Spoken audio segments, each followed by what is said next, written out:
Vladivostok city जो area है वो रशिया का है और वहाँ पर इंडिया एक सैटेलाइट सिटी बनाने का उसने इंटरेस्ट शो किया है और अब वहाँ पर वो एक सैटेलाइट सिटी बनाएगा। यूएस की जो नेटो एम्बेसडर हैं उन्होंने बोला कि इंडिया में हम एक पार्टनर देखते हैं और हम इंडिया के साथ स्ट्रेंथन करना चाहते हैं टाइज, मतलब नेटो स्ट्रेंथन करना चाहता है इंडिया के साथ टाइज। व्लादिवोस्तोक है उसके बारे में चाइना ये कहता है ऐसे साड़ा है, ये तो हमारा है, रशिया को ये कहता है चाइना। तो इंडिया ने वही पार्ट ढूंढा है, वही सिटी ढूंढा है रशिया का एरिया। नेटो इंडिया को इतना क्यों पसंद कर रहा है या इतना क्यों अट्रैक्ट कर रहा है अपनी ओर? लेकिन अब तेजी से इंडिया की करेंसी भी इंटरनेशनल लेवल पर ट्रेड के लिए यूज होती नजर आ रही है। कुछ टाइम पहले श्रीलंका ने मुआहदा किया और अब मलेशिया भी इंटरनेशनल लेवल पर ट्रेड के लिए इंडिया की करेंसी यूज करने जा रहा है। पाकिस्तान क्या इंडिया के साथ ट्रेड करता है?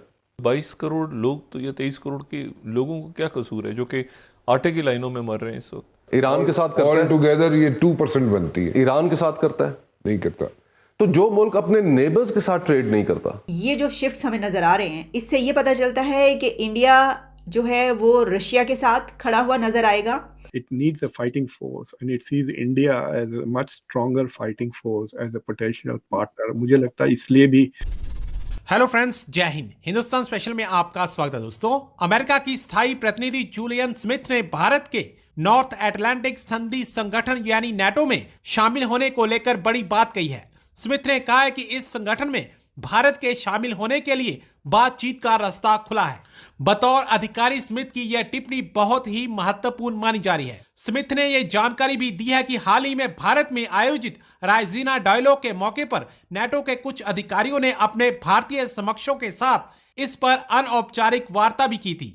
नेटो दुनिया का सबसे बड़ा सैन्य संगठन है। पहले भी भारत को इसमें शामिल करने को लेकर कई बार खबरों का बाजार गर्म हुआ है। भारत के नेटो में शामिल होने की चर्चा साल 2011 में पहली बार शुरू हुई थी।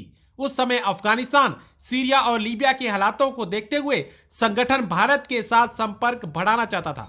दूसरी तरफ भारत रूस में सैटेलाइट सिटी बनाने जा रहा है। पाकिस्तानी मीडिया भारत के नेटो और रूस के साथ इतने अच्छे रिश्तों को देखकर हैरान परेशान दिखाई दे रहा है। इंडिया ये चाहता है, इंडिया जो गवर्नमेंट है expresses interest in building Vladivostok satellite city as part of PM Modi's act for far east policy. Vladivostok city जो एरिया है वो रशिया का है और वहाँ पर इंडिया एक सैटेलाइट सिटी बनाने का उसने इंटरेस्ट शो किया है और अब वहाँ पर वो एक सैटेलाइट सिटी बनाएगा।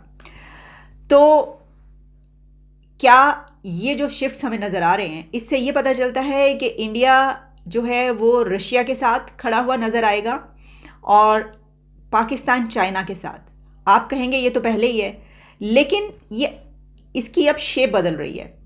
अब जो टर्म्स एंड कंडीशंस हैं वो भी चेंज हो रहे हैं और शेप भी चेंज हो रही है।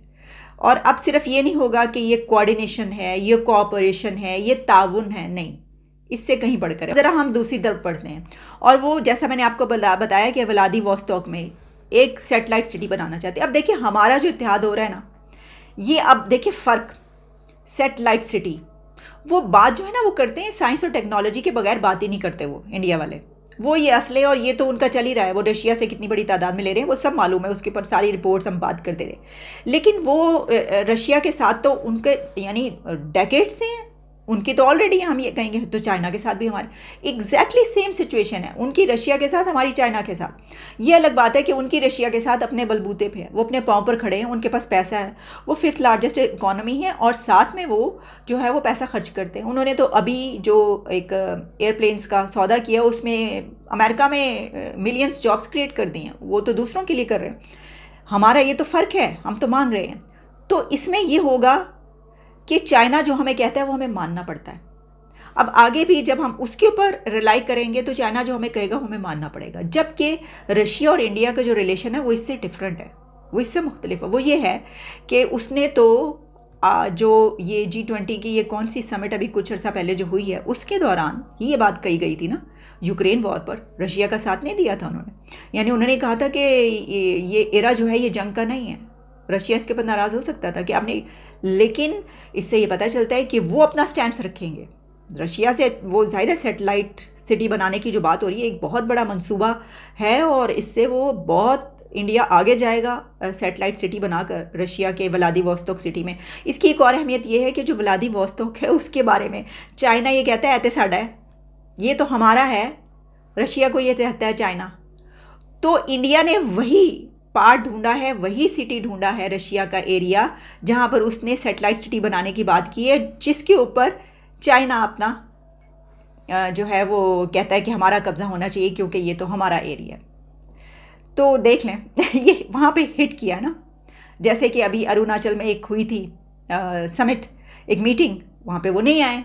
खैर उसके बाद भी उन्होंने देखा कि लेकिन वहाँ पे रखने की यही नज़र आ रही है कि वो ऐसी जगह पर हिट करो कि ज़रा मज़ा आए इनको वगैरह वगैरह, इस तरह की चीज़ें तो चलती हैं ना। फिर इस तरह तो होता है, इस तरह के कामों में क्यों उदास फिरते हो सर्दियों की शामों में। यूएस की जो नेटो एम्बेसडर हैं उन्होंने बोला कि इंडिया में हम एक पार्टनर देखते हैं और हम इंडिया के साथ स्ट्रेंथन करना चाहते हैं टाइज, मतलब नेटो स्ट्रेंथन करना चाहता है इंडिया के साथ टाइज। ऑफ कोर्स नेटो +5 जो एक कॉन्सेप्ट है, कॉन्सेप्ट या वो एक एग्जिस्टेंस है, उसमें ऑस्ट्रेलिया भी है, न्यूजीलैंड भी है, इन सब के लिए सिक्योरिटी का अलायंस तो है ही पहले से। वो नेटो +6 की बात हो रही है आजकल।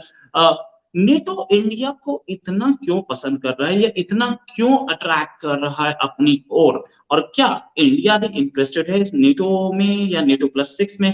If the US is going to get serious about China and Russia, it needs a fighting force, and it sees India as a much stronger fighting force as a potential partner. मुझे लगता है इसलिए भी वो India को लुभा रहे हैं कि ये तो यूरोप तो हो गया है बेकार, we need some far more serious partners, and they are really, मतलब यहाँ पे लफ्ज कभी मैं कभी यूज कर लेता हूँ तो बहुत नर्वस हो जाते हैं American policy makers, but they feel कि जब से इंडिया के जो न्यूक्लियर सैंक्शंस इंडिया पे निकाले गए 2007 में 2008 में, जब से the US is grooming India. तो during the cold war Soviet Union के खिलाफ द विंगमैन वाज यूरोप, तो अमेरिका का जो साइडकिक था इट वाज यूरोप। लेकिन साइडकिक का प्रॉब्लम ये होता है कि sidekick will be the target of the battlefield. अगर सोवियत यूनियन और अमेरिका के बीच में जंग हो जाती तो the battle would have been in Europe. जैसे अब यूक्रेन में जंग हो रही है उस तरह वो वेस्ट जर्मनी जो बॉर्डर स्टेट्स थे वहां पे होती थी। तो अब अमेरिका जब चाइना के साथ देखें, अब every day you see something aggressive coming from America towards China, कुछ ना कुछ कर रहे हैं। अब जो चाइना का नया डिफेंस मिनिस्टर है, अपेरेंटली यूएस ने उसके खिलाफ ऑलरेडी सैंक्शंस लगा रखे हैं। तो every day they are escalating this.